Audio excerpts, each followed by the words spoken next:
কৃষি অলাভজনক হয়ে উঠছে এবং এই অলাভজনক হওয়া চলতে থাকলে আপনি আপনার খাদ্য নিরাপত্তার ঝুঁকির মধ্যে পড়বেন। আর এমনভাবে ঢাকা সহ সমস্ত ছোট শহরগুলো এই অটোরিকশায় ভরে যাবে যে আপনি আসলে আর চলাচল করতে পারবেন না। কোনো নীতি নাই। কিন্তু যে দলগুলো আমরা ক্ষমতায় এখানে ছিল, সেই ক্ষমতায় থাকার ফলে তারা যে আইন প্রণয়ন করেছেন, তারা যে সংবিধান তৈরি করেছেন, তারা যে নীতি তৈরি করেছেন এ পর্যন্ত, সেই নীতিতে সংখ্যাগরিষ্ঠ খেটে খাওয়া মানুষ, নিপীড়িত জাতি কিংবা ধর্মীয় গোষ্ঠী কিংবা লিঙ্গীয় পরিচয়ের মানুষ, তাদের জন্য সাম্য তো দূরের কথা, সুযোগের সমতা তো দূরের কথা, একটা ন্যূনতম ভারসাম্য সৃষ্টি করা সম্ভব হয়নি।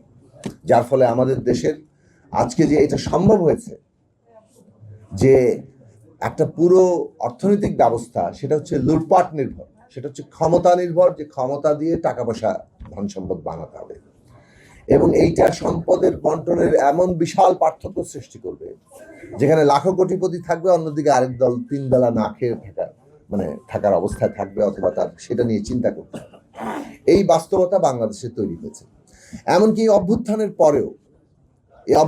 পরেও আমরা বলবো যে এই দেশের সাধারণ খেটে খাওয়া মানুষ, ছাত্ররা আন্দোলন শুরু করেছে বিশেষভাবে জুলাইতে এসে যদি আমরা দেখি, এর আগের 15 বছর রাজনৈতিক সংগ্রাম হয়েছে, গুম খুন অত্যাচার, এর বিশাল ভয়ঙ্কর চেহারা আমরা দেখেছি, তার বিরুদ্ধে লড়াই হয়েছে এবং সেটাই জমিন তৈরি করেছে। কিন্তু যখন ছাত্ররা আন্দোলন শুরু করলো এবং তাদের উপর গুলি হলো, সারা দেশের মানুষ সেখানে একত্রিত হলো, শেষ পর্যন্ত যুক্ত হলো কারা? 16 তারিখের পর থেকে 18 তারিখের পর থেকে আসলে যুক্ত হলো কারা? এই দেশের ছাত্রদের সাথে সাথে কিন্তু অধিকাংশ মানুষ যুক্ত হয়েছে, অভিভাবকরা যুক্ত হয়েছেন, বিভিন্ন পর্বের মানুষরা যুক্ত হয়েছেন, কিন্তু সবচেয়ে বেশি যুক্ত হয়েছেন শ্রমজীবী তরুণরা, যারা রিক্সা চালায়, ছোট দোকানদারি করে। আপনি নিহতদের তালিকা দেখলে পরিষ্কারভাবে অনুধাবন করতে পারবেন।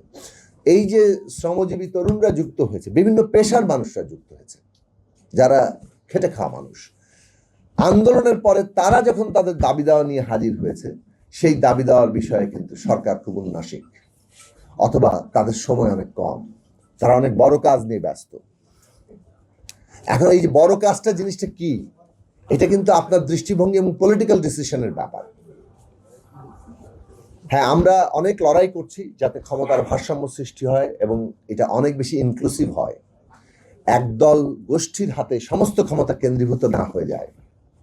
কেননা ক্ষমতার চেহারা যদি এরকম থাকে যে সব ক্ষমতা একজনের পকেটে অথবা পুরো রাষ্ট্রশক্তিতে একজনের পকেটে, তাহলে কি পরিণতি হয় আমরা অতীতে দেখেছি, সেটা ফ্যাসিবাদে রূপান্তরিত হয়। কিন্তু এই ক্ষমতার ভারসাম্য তৈরির অর্থ হচ্ছে যে এইখানে অন্ততপক্ষে এমন জবাবদিহি থাকবে যে জনগণ চাইলে তার কথা নিয়ে সামনে হাজির হতে হবে এবং সেটাকে অনুমোদন করতে হবে, অথবা সেটার একটা ন্যূনতম জায়গা, স্পেসটা থাকবে। এটা খুব গুরুত্বপূর্ণ। সেই স্পেস তৈরির জন্য, রাজনৈতিক সংস্কারের জন্য আমরা লড়াই করছি।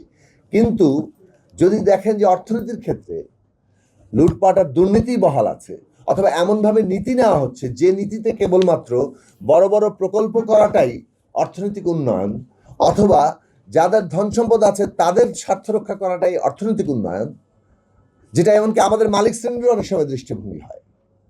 সব কিছু এসে শ্রমিকের মজুরি কতটা কমানো যায়, সব কিছু এসে শেষ পর্যন্ত খোদ উৎপাদক, সেটা কৃষক হোক অন্য জায়গায় হোক, তারা কত কম পাবে সেটার ব্যাপারেই সমস্ত জায়গাতে বিবেচনা। অথচ একটা গুড ইকোনমিক্স হচ্ছে যে আপনি যদি দেশের ভেতরে বাজার বৃদ্ধি করতে চান, আপনি যদি দেশের ভেতরে চাহিদা বৃদ্ধি করতে চান, তাহলে একজন লোক যত লাখো কোটির মালিক হোক সে কতটা কনজিউম করবে।